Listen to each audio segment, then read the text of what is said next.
Epidemiology কি? What is epidemiology? রোগের বিস্তার ও নিয়ন্ত্রণের বিজ্ঞান। Science of disease spread and control. উদ্ভিদ রোগ কিভাবে ছড়ায়?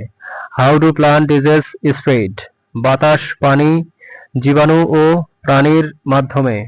Throw air, water, pathogens and animals. রোগ বিস্তারে পরিবেশের ভূমিকা কি?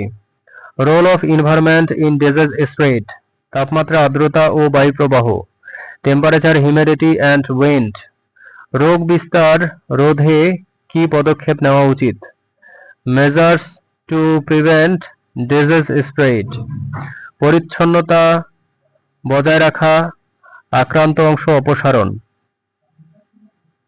Maintain cleanliness, remove infected parts. উদ্ভিদ রোগ এড়াতে কি করা উচিত? How to avoid plant disease. রোগ প্রতিরোধী জাত ব্যবহার ও নিয়মিত পর্যবেক্ষণ। Use resistant varieties and regular monitoring.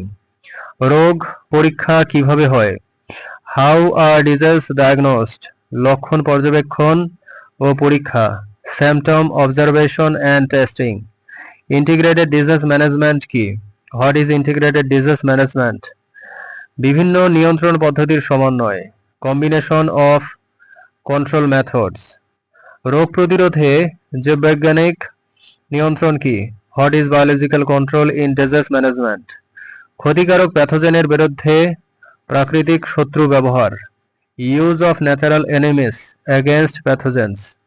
উদ্ভিদের রোগ প্রতিরোধ ক্ষমতা কিভাবে বাড়ানো যায়? How to improve plant disease resistance. বংশগত উন্নতি ও প্রতিরোধী জাত নির্বাচন। Genetic improvement and resistant variety selection.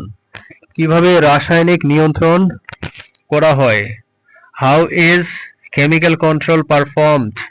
ছত্রাকনাশক ও ব্যাকটেরিয়া নাশক ব্যবহার। Use of fungicides and bactericides. Virus রোগ কিভাবে শনাক্ত করা যায়? How to detect viral disease. Lab পরীক্ষার মাধ্যমে। Through laboratory test. উদ্ভিদ রোগের অর্থনৈতিক প্রভাব কি? Economic impact of plant disease. ফসলের বড় ক্ষতি ও আয় হ্রাস। Major crop losses and income detection. রোগ প্রতিরোধে গবেষণার গুরুত্ব কি? Importance of research in disease resistance. নতুন প্রতিরোধী জাত আবিষ্কার ও উন্নয়ন। Discovery and development of new resistant varieties.